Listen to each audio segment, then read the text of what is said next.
السلام عليكم ورحمة الله. أنا محمود رمضان، والنهاردة أكلمك عن أشهر كريم لعلاج الحبوب ومتوفر في كل الصيدليات. هل هو هيجيب نتيجة؟ طب إزاي نستخدمه بكل أمان؟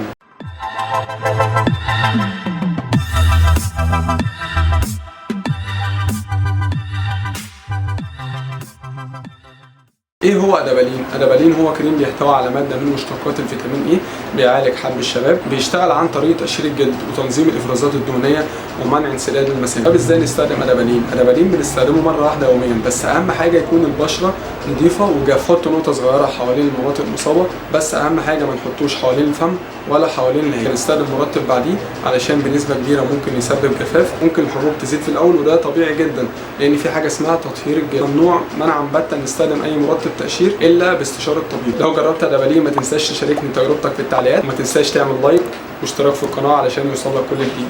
سلام.